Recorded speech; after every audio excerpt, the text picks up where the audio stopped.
कहाँ की हेल्प कर रहा है, किस तरह का काम कर रहा है, इसमें जो आपदा है ये?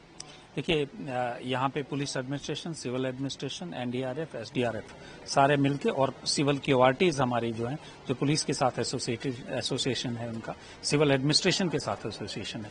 उसके अलावा बहुत खुशी की बात यह है कि सिविल लोग भी हमारे साथ मिलके काम कर रहे हैं। वो ये नहीं देख रहे हैं कि कौन है, सभी लोग मिलके जॉइंट एफर्ट्स यहाँ पे लगा रहे हैं। और जिस तरह से दिन को सब ठीक लग रहा था कि अब मौसम ठीक हो जाएगा और हमारा रेस्टोरेशन वर्क जो है काफी प्रोग्रेस पड़े और शाम तक हम कई जगहों पे हम क्लियरेंस भी कर चुके थे। लेकिन अभी आप सामने देख रहे हैं बारिश दोबारा से शुरू हो गई है, तो हमारा रेस्टोरेशन वर्क में थोड़ी सी प्रॉब्लम आ रही है।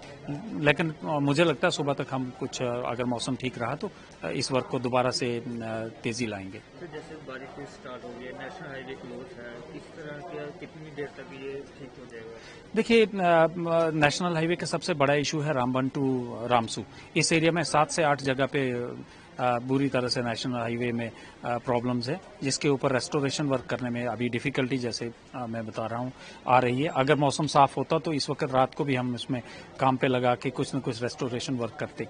इसलिए अभी ये काम मुझे लगता है बारिश क्लियर होने के बाद ही स्टार्ट, सुबह से रीस्टार्ट करना पड़ेगा। जो हुआ था अभी किस हद तक, कितनी देर तक बारिश होती है और कितना डैमेज होता है, वो तो अब सुबह ही हो पाएगा। पुलिस की तरफ से कोई हेल्पलाइन नंबर? हमारा police control room round the clock open है। सिविल एडमिनिस्ट्रेशन की तरफ से भी एक control room round the clock open है। सभी लोगों को बताया गया है कि कभी कोई भी उनको जरूरत हो तो इमीडिएटली राब्ता कायम करें। इसके अलावा traffic control room unit round the clock काम कर रहा है, तो ये इन कंट्रोल रूम से कोई भी बंदा किसी भी वक्त कॉल करके जानकारी ले सकता है।